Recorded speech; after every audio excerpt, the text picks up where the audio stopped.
Hello दोस्तों, फिर से आपका एक नई वीडियो में स्वागत है। आज हम एक ऐसी बुक की समरी लेकर आए हैं जो हमें स्टार्टअप के बारे में बताती है। अगर आप कोई बिजनेस कर रहे हैं या बिजनेस स्टार्ट करने के बारे में सोच रहे हैं तो ये बुक आपके लिए हेल्पफुल होने वाली है, इसलिए वीडियो को पूरा देखिएगा। इस बुक में बताए गए स्टेप्स को फॉलो करके हम एक छोटे से बिजनेस को बहुत बड़ा बना सकते हैं। हमारी आज की इस बुक का नाम है 0 to 1। इस बुक को पीटर थिल ने लिखा है। पीटर थिल एक सक्सेसफुल बिजनेसमैन है। पीटर थिल ने एलन मस्क के साथ मिलकर पेपैल की शुरुआत की थी। पीटर थिल एक अनुभवी बिजनेसमैन है, इसलिए इस बुक में बताए गए सभी नियमों को अनडाउटफुली एक्सेप्ट कर लेना चाहिए। अगर आप 0 to 1 बुक को डिटेल में पढ़ना चाहते हैं तो वीडियो के डिस्क्रिप्शन में बुक का लिंक है, वहां से जाकर आप परचेस कर सकते हैं। इस बुक में ऑथर कहते हैं, यदि आप कोई ऐसा प्रोडक्ट बना रहे हैं जो मार्केट में पहले से ही अवेलेबल है तो आप 0 से 1 नहीं जा रहे, आप 1 से n जा रहे हैं। लेकिन यदि हम कोई ऐसा प्रोडक्ट बनाते हैं जो मार्केट में पहले कभी न आया हो तो हम 0 से 1 की तरफ जा रहे हैं। अगर कोई कंपनी नया करने की कोशिश नहीं करेगी तो वह भविष्य में कभी सफल नहीं होगी। 0 to 1 ऐसी कंपनियों के बारे में है जिनका कोई कॉम्पिटिटर न हो। इसके जीते जागते उदाहरण गूगल, फेसबुक, पेपैल जैसी कई कंपनियां हैं। सक्सेसफुल लोग सूत्रों के बजाय सिद्धांतों से बिजनेस के बारे में सोचकर नई चीज़ों का आविष्कार करते हैं। भविष्य की चुनौतियाँ।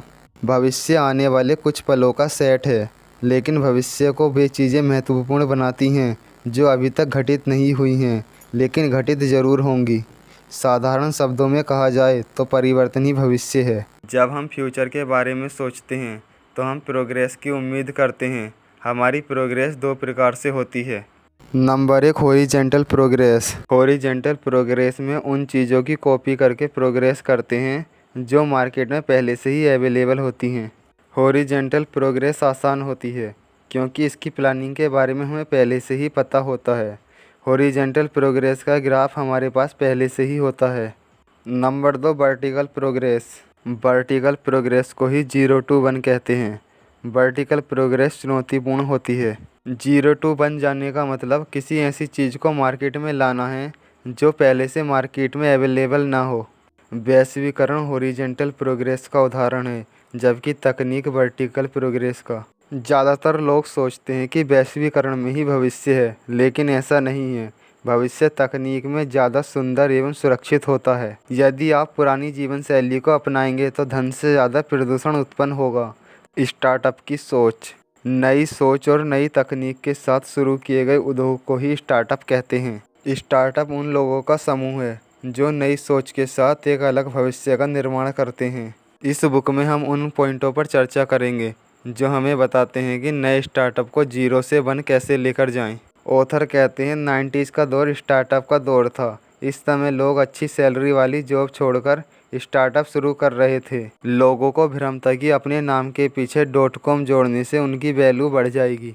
ऑथर कहते हैं जब मैंने पेपैल स्टार्ट किया था तब मैं डर गया था क्योंकि लोग बिना किसी जानकारी के कंपनी में विश्वास कर रहे थे। जब पेपैल स्टार्ट हुआ था तब पेपैल को अमेरिका के टॉप 10 बेकार स्टार्टअपों में शामिल किया गया था क्योंकि यह बिजनेस पत्रकारों के अलावा किसी के लिए उपयोगी नहीं था। बाद में हमने अपने कस्टमर बढ़ाने के लिए साइन अप पर कस्टमर को भुगतान देना स्टार्ट कर दिया, जिससे पेपैल ने जल्दी ग्रो कर लिया। .com दुर्घटना से 4 सबक मिले जो आज ही बिजनेसमैन के लिए हेल्पफुल हैं। नंबर 1, वृद्धिशील प्रगति करें। जो बड़े बिजनेस हैं उनकी कभी कॉपी ना करें। हमेशा छोटे वृद्धिशील कदम से स्टार्ट करें क्योंकि ये सेफ होता है। नंबर 2, नरम व लचीले रहो। कंपनी हमेशा लचीली होनी चाहिए। आप हमेशा चीज़ों की पुनरावृत्ति करने की कोशिश करें और उद्यमशीलता 0 से स्टार्ट करें। नंबर 3, प्रतियोगिता में सुधार करें। टाइम से पहले मार्केट न बनाएं। आपके पास रियल बिजनेस है यह जानने के लिए पहले से ही मौजूद ग्राहकों से शुरुआत करें। नंबर 4, प्रोडक्ट पर ध्यान केंद्रित करें, सेल्स पर नहीं। आप सेल्स से ध्यान हटाकर अपने प्रोडक्ट की क्वालिटी इम्प्रूव करते हैं तो आप बिजनेस में जल्दी ग्रो कर पाएंगे। जब बिजनेस डाउन टाइम में आता है तब विज्ञापन यूजलेस होता है। ऐसे समय में टिकाऊ तकनीक ही बिजनेस को ग्रो कराती है। कामयाब कंपनियां अलग दिखती हैं। कोई कंपनी अधिक मूल्यवान होने के बावजूद अधिक वैल्यू नहीं बना सकती। ये ज़रूरी नहीं है कि बड़ा बिजनेस ज़्यादा लाभ कमाए। फॉर एग्ज़ाम्पल, अमेरिका एयरलाइन कंपनियां हर साल लाखों यात्रियों की सेवा करती हैं, अरबों डॉलर कमाती हैं। लेकिन 2012 में जब औसत विमान किराया $178 था, तब अमेरिका एयरलाइंस 37 सेंट पर यात्री कमा रही थी।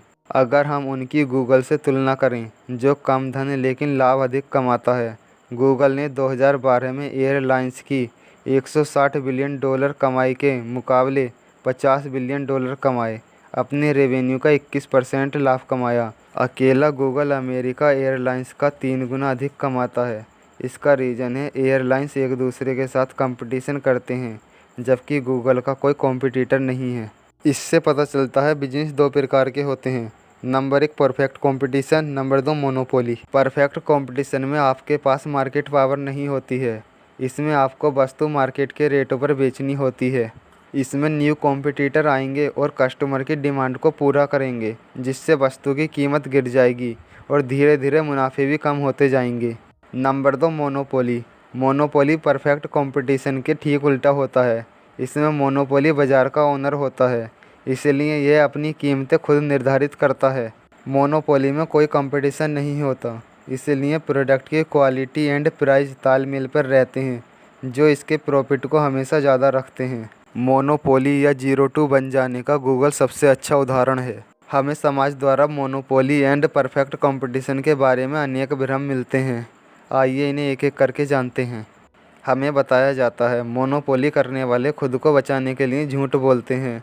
मोनोपोली करने वाले इसके बारे में ज़्यादा चर्चा नहीं करते, क्योंकि इससे वे फंस जाते हैं। वे चाहते हैं कि उनके मोनोपोली प्रॉफिट को कंटिन्यू रखा जाए। ये मोनोपोली के बारे में बेभ्रम हैं, जिनसे आम आदमी बाहर नहीं निकल पाता और अपने बिजनेस में मोनोपोली क्रिएट नहीं कर पाता। जो लोग परफेक्ट कंपटीशन में होते हैं, वे कहते हैं हम स्वयं के खेल में हैं, जिसके हम रेफरी हैं।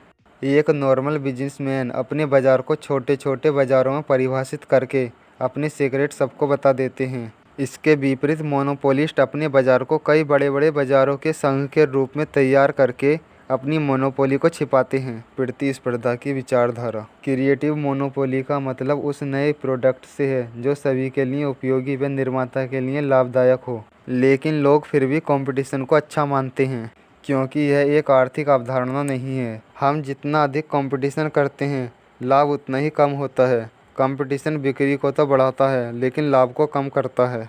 अंतिम लाभ। प्रतिस्पर्धा आपको मोनोपोली प्रदान करती है, लेकिन भविष्य में मोनोपोली ही एक महान बिजनेस बनती है। मोनोपोली की विशेषताएं। बिजनेस स्टार्ट करने के लिए कोई भी लिस्ट नहीं होती और मोनोपोली के लिए कोई भी शॉर्टकट नहीं होता। आगे बताए गए तरीकों को अपनाकर मोनोपोली को और स्ट्रॉन्ग बनाया जा सकता है। मालिकाना प्रौद्योगिकी। कंपनी के पास सबसे वास्तविक लाभ होता है, क्योंकि यह आपके प्रोडक्ट की कॉपी को मुश्किल या कहीं असंभव बनाती है। बेहतर मोनोपोली के लिए मालिकाना प्रौद्योगिकी अपने निकटतम विकल्प से 10 गुना बेहतर होती है। Network effect. प्रोडक्ट को अधिक उपयोगी बनाते हैं, क्योंकि अधिक लोग इसका उपयोग करते हैं। अर्थव्यवस्था का स्केल अप। मोनोपोली बिजनेस तब स्ट्रॉन्ग होता है जब वह बड़ा बिजनेस हो। उत्पाद बनाने की निश्चित लागत बिक्री से अधिक होती है। मोनोपोली क्रिएट करने में एक सॉफ्टवेयर इंजीनियर सक्षम है, क्योंकि सॉफ्टवेयर की दूसरी कॉपी बनाने में लागत 0 आएगी। हर कंपनी का अपने ब्रांड पर मोनोपोली होता है, इसलिए एक मजबूत ब्रांड बनाना मोनोपोली का दावा करने का शक्तिशाली तरीका है। ब्रांड स्केल अप, नेटवर्क प्रभाव और प्रौद्योगिकी, ये सब मिलकर मोनोपोली क्रिएट करते हैं। लेकिन इसके काम करने के लिए आपको अपने बाज़ार को ध्यान से चुनने और जानबूझकर इसके विस्तार की ज़रूरत है। हमेशा छोटी मोनोपोली से स्टार्ट करें। स्टार्टिंग में प्रत्येक स्टार्टअप छोटा होता है। प्रत्येक मोनोपोली बाज़ार के एक बड़े हिस्से पर हावी है। प्रत्येक स्टार्टअप को बहुत छोटे बाज़ार से शुरू करना चाहिए, क्योंकि इसमें रिस्क कम होता है। आप एक लॉटरी टिकट नहीं हैं। बिजनेस में सबसे महत्वपूर्ण सवाल, क्या सफलता भाग्य या कौशल से आती है? सैकड़ों लोगों ने कई मिलियन डॉलर के कारोबार शुरू किए, लेकिन उनमें से कुछ ही मल्टी मिलियन डॉलर बन पाए। अगर सफलता ज़्यादातर भाग्य के कारण मिलती तो शायद Elon Musk, Jack Dorsey, Steve Jobs जैसे उद्यमियों का अस्तित्व नहीं होता। प्रत्येक कंपनी यूनिक सिचुएशन में स्टार्ट होती है और हर कंपनी केवल एक बार स्टार्ट होती है। यदि आप अपने भविष्य को स्थिर मानते हैं तो आप इसे समझने और आकार देने के लिए पहले से ही काम पर लगे होंगे। संकल्पवान व्यक्ति एक निश्चित लक्ष्य बनाता है। वह अलग भटकने के बजाय मोनोपोली क्रिएट करने का वास्तविक प्रयास करता है। निश्चित लक्ष्य बहुत कम व्यक्ति ही बना पाते हैं। आशावादी लोग भविष्य का स्वागत करते हैं और निराशावादी इससे डरते हैं। पैसे का पीछा करें। पैसा पैसे को बनाता है। जिसके पास है उसे और अधिक दिया जाएगा और जिसके पास कम है उससे लिया जाएगा। वेंचर कैपिटल का पावर। वेंचर कैपिटल इंस्टीट्यूशन और अमीर लोगों से धन जुटाते हैं और इसे एक फंड में पुल करते हैं और प्रौद्योगिकी कंपनियों में इन्वेस्ट करते हैं। एक वेंचर फंड तभी पैसा कमाता है जब उसके पोर्टफोलियो में कंपनियां अधिक मूल्यवान हो जाएं। सीक्रेट या रहस्य। आज जितने भी आविष्कार हुए हैं अब से कुछ समय पहले ये सभी अज्ञात थे, लेकिन अभी भी कुछ चीज़ें हैं जिन्हें हम आज तक नहीं समझ पाए हैं। लेकिन उनमें से शायद कुछ चीज़ों को समझना असंभव है। लेकिन जब किसी चीज़ की खोज हो जाती है तो उसकी सामान्य रूप से ज़रूरत बढ़ जाती है। आधुनिक लोग इसलिए उदास हैं क्योंकि सारी कठोर समस्याएं हल हो चुकी हैं। यदि लोग भविष्य के बारे में आशावादी न होते तो आज हमारे हाथ में स्मार्टफोन नहीं होता। सामाजिक रुझानों ने रहस्य के प्रति व्यक्तियों का विश्वास खत्म कर दिया है। सबसे पहले वृद्धिशीलता है। हमें शुरू से ही सिखाया जाता है कि चीज़ों को करने का सही तरीका एक छोटे से कदम से शुरू करना है और इसे कदम दर कदम बढ़ाया जाए। लोग रहस्यों से डरते हैं क्योंकि वे गलत होने से डरते हैं। यदि आपके जीवन का लक्ष्य कोई भी गलती नहीं करना है तो आपको रहस्यों की तलाश नहीं करनी चाहिए। सामाजिक अभिजात वर्ग की सबसे स्वतंत्र और नई सोच का पता लगाने की क्षमता है कि वे कम से कम रहस्यों में विश्वास करते हैं और वे उसी में ही खुश रहते हैं। नंबर 4, व्यक्ति अपने आप में विश्वास कर लेता है कि अब कोई रहस्य नहीं बचा। नींव। हर महान कंपनी यूनिक है, लेकिन कुछ चीज़ें हैं जो प्रत्येक बिजनेस की शुरुआत में सही होनी चाहिए। नंबर 1, संस्थापकों का चुनाव। जब भी आप कोई बिजनेस शुरू करें तो सबसे पहले अपने लिए सही को फाउंडर का चयन करें। कभी भी ऐसा को फाउंडर न चुनें जिससे आप पर और आपको उस पर विश्वास न हो। कभी भी को फाउंडर के साथ मिलकर काम न करें। अपने अपने काम बांट लें और एक दूसरे के काम में दखल न दें। आपकी कंपनी तभी आगे जाएगी जब फाउंडर के साथ साथ कंपनी के बाकी सदस्य भी कंपनी को आगे बढ़ाने के लिए काम करें। मोनोपोली एंड संगठनकर्ता। हर कंपनी की अपनी संस्कृति होती है। जैसे वर्कर्स अपने काम से प्यार करते हों, वर्क स्पेस खुला होना चाहिए तथा वर्कर्स को अपने घर जैसा फील करना चाहिए। एक स्टार्टअप एक मिशन पर लोगों की टीम बनाता है। एक अच्छी संस्कृति केवल कंपनी के अंदर ही दिखती है। दुनिया में हर जगह सेल्स ही सेल्स है, लेकिन फिर भी ज़्यादातर व्यक्ति इसके महत्व को कम समझते हैं। बिक्री छिपी होती है। सभी विक्रेता अभिनेता होते हैं। विक्रेता की प्राथमिकता प्रेरणा है, ईमानदारी नहीं। सेल्स की क्षमता हमें सुपरस्टार से भी अलग करती है। यदि आपने कुछ नया आविष्कार किया है तो इससे फ़र्क नहीं पड़ता कि उत्पाद कितना अच्छा है। अगर आपने इसे बेचने के लिए एक प्रभावी तरीका नहीं खोजा तो आपके पास एक बुरा बिजनेस है। सुपीरियर बिक्री और वितरण के द्वारा कोई भी प्रोडक्ट मोनोपोली क्रिएट कर सकता है। इसके विपरीत यदि आपका प्रोडक्ट चाहे कितनी भी अच्छी क्वालिटी का हो, आपको फिर भी सेल्स प्लान बनाना होगा। यदि आपको अपने प्रोडक्ट की जानकारी अपने लास्ट कस्टमर को देनी है तो आपको विज्ञापन की ज़रूरत पड़ेगी। Viral marketing. एक प्रोडक्ट तभी वायरल होता है जब कोई उस प्रोडक्ट का उपयोगकर्ता अपने दोस्तों को उस प्रोडक्ट को यूज करने के लिए मोटिवेट करता है। आज के टाइम में फेसबुक वायरल मार्केटिंग का सबसे अच्छा उदाहरण है। मनुष्य और मशीन। हम हमेशा मशीन को अपना कॉम्पिटिटर मानते हैं। हम सोचते हैं कि तकनीक के आने से मनुष्य का रोजगार खत्म हो गया है। तकनीक हमारा कॉम्पिटिटर नहीं बल्कि हमारा पार्टनर है। इंसान और कंप्यूटर में कोई एक दूसरे से ज़्यादा शक्तिशाली नहीं है।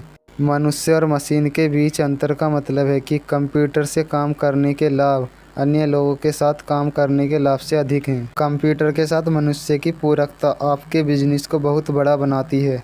आई होप आपको यह वीडियो पसंद आई होगी। अगर वीडियो में कोई मिस्टेक हो तो प्लीज़ कमेंट बॉक्स में बताएं ताकि अगली वीडियो में यह मिस्टेक रिपीट ना हो। तो फ्रेंड्स, मिलते हैं अगली वीडियो में, तब तक के लिए बाय।